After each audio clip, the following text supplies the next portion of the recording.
Lady, and today is Black Friday, which means it's time to get sowing my poppy seeds.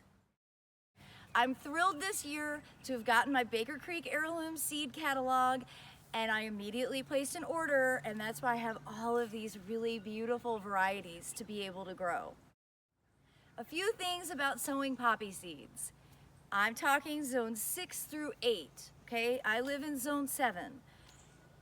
Poppy seeds prefer cool soil, so I always tell people between Black Friday and New Year's is your perfect window for sowing seeds. Poppies need light to germinate. This is the thing that most people do wrong. Once you've sown your seeds on an open bed of soil, don't walk in it, don't rake it, don't mulch it. Just leave it alone. They'll tend to germinate within 2 to 3 weeks, and then as the rosettes grow through the cool season, you can come in, and if you want, you can thin them. I don't do that. You could also mulch. I tend to just concentrate my mulches right along the bed edge just to make the bed look tidy, but I wait until all of my seed has germinated. I've been growing poppies now for 20 years. I feel like I have gotten really good at it. That's why I like to make these videos, to give you all quality, well-seasoned advice. Now, every season I collect a lot of seeds of my own. Mine are now a rainbow mix of single Papaver somniferum. They're beautiful. I have already sown a whole bunch throughout my beds, but in this bed I want to make it really extra special. This bed has already been sown with barley and larkspur, and I'm excited to grow brilliant formal double varieties of poppies to mix in through bright red and pure white to give that great color contrast from the purple larkspur and the amber of the barley. So this season, I've decided to sow scarlet peony, cream peony, and black swan in this bed mixed with barley and larkspur. But I want these to be evenly distributed, so I'm going to put them into a container, mix them up, and then sow them from here. That doesn't look like a lot of seed, but that will actually cover a lot of square footage, especially being combined with these other direct seeded plants.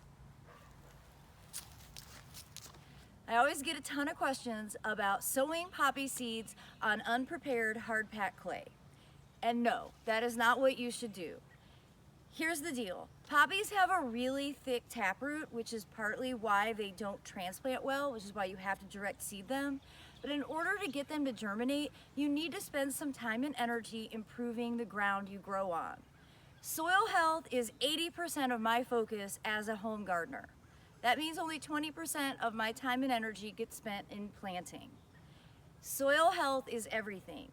Do yourself a favor, find a quality soil supplier like Soil Cube for those of us growing in the Southeast, and start investing in compost. The more you do to improve the ground you grow on, the more successful you'll be as a gardener. So no, my advice is not to buy a bunch of poppy seeds and scatter them in a bed that you've never grown in before. At least give it 2, 3, 5 inches of compost, then scatter your seeds on top of that, and you'll have a much more successful experience.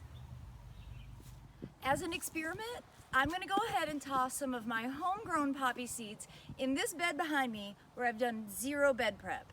I'm not going to rake. I'm just going to toss the seed and see if anything germinates. I'll use this as a great comparison to the bed that I just showed you, where I've done taken a lot of effort to rake the soil, make sure the seed has good contact. So we will see which bed does better.